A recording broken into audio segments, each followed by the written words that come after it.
Recap of Luke chapter 11.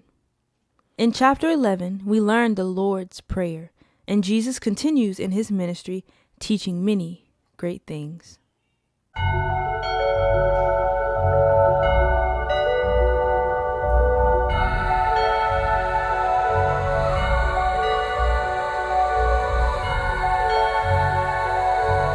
Beware of the leaven of the Pharisees. In the meantime, when so many thousands of the people had gathered together that they were trampling one another, he began to say to his disciples, First, beware of the leaven of the Pharisees, which is hypocrisy. Nothing is covered up that will not be revealed, or hidden that will not be known. Therefore, whatever you have said in the dark shall be heard in the light, and what you have whispered in private rooms shall be proclaimed on the housetops.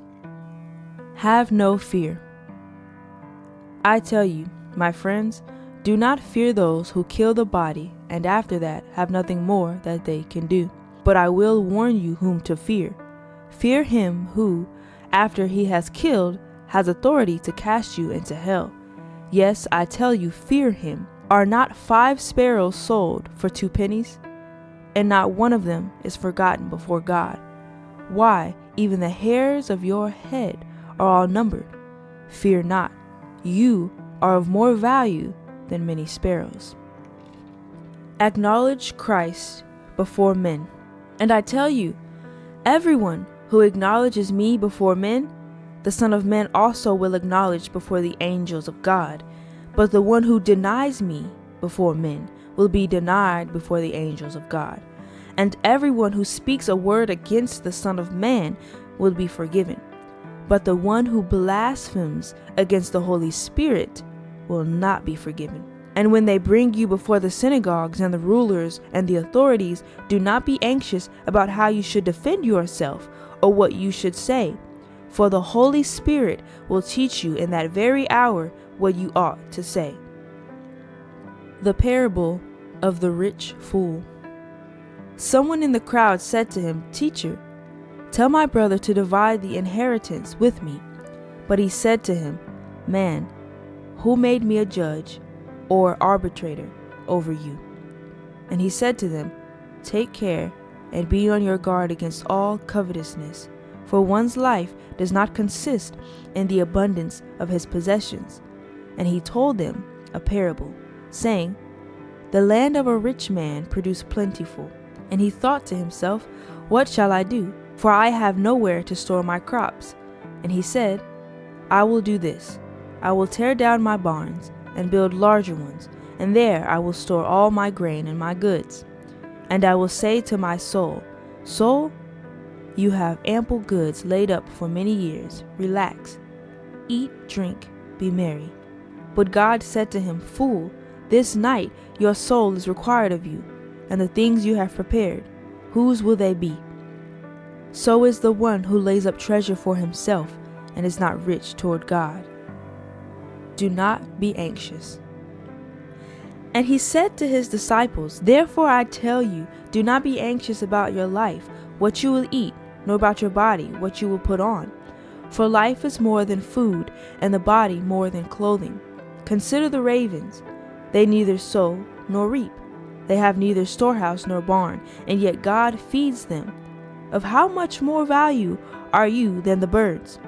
And which of you by being anxious can add a single hour to his span of life?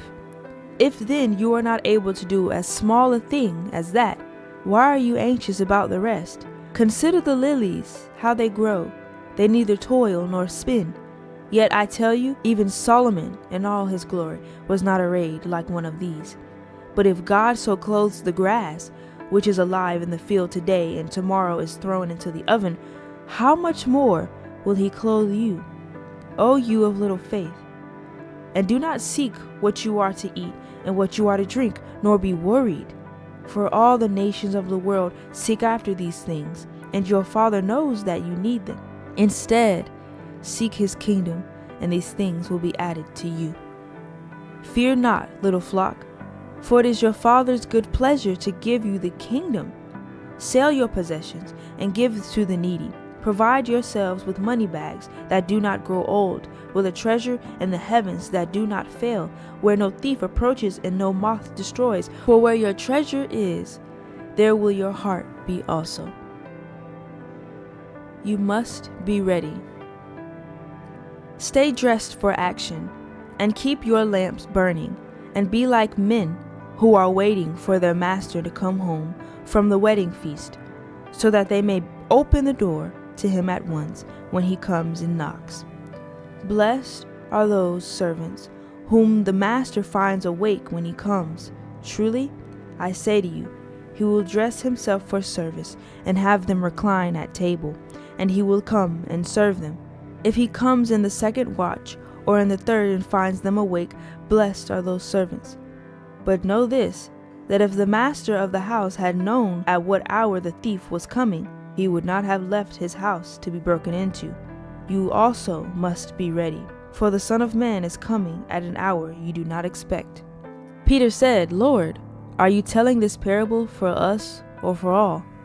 And the Lord said, Who then is the faithful and wise manager whom his master will set over his household to give them their portion of food at the proper time?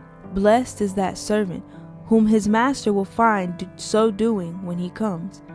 Truly I say to you, he will set him over all his possessions. But if that servant says to himself, My master is delayed in coming, and begins to beat the male and female servants, and to eat and drink and get drunk, the master of that servant will come on a day when he does not expect him, and at an hour he does not know, and will cut him in pieces, and put him with the unfaithful. And that servant who knew his master's will, but did not get ready or act according to his will receive a severe beating. But the one who did not know and did what deserved a beating will receive a light beating. Everyone to whom much was given, of him much will be required, and from him to whom they entrusted much, they will demand the more. Not peace, but division. I came to cast fire on the earth, and would that it were already kindled. I have a baptism to be baptized with, and how great is my distress until it is accomplished. Do you think that I have come to give peace on earth? No, I tell you, but rather division. For from now on in one house there will be 5 divided, 3 against 2, and 2 against 3. They will be divided, father against son, and son against father, mother against daughter, and daughter against mother, mother-in-law against her daughter-in-law, and daughter-in-law against her mother-in-law. Interpreting the time. He also said to the crowds, When you see a cloud rising in the west, you say at once, A shower is coming, and so it happens. And when you see the south wind blowing, you say, There will be scorching heat, and it happens. You hypocrites! You know how to interpret the appearance of earth and sky, but why do you not know how to interpret the present time?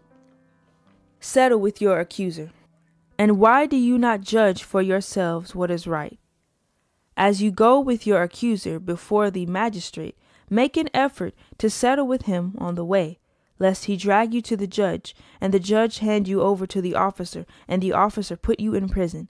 I tell you, you will never get out until you have paid the very last penny. That is the end of Luke chapter 12.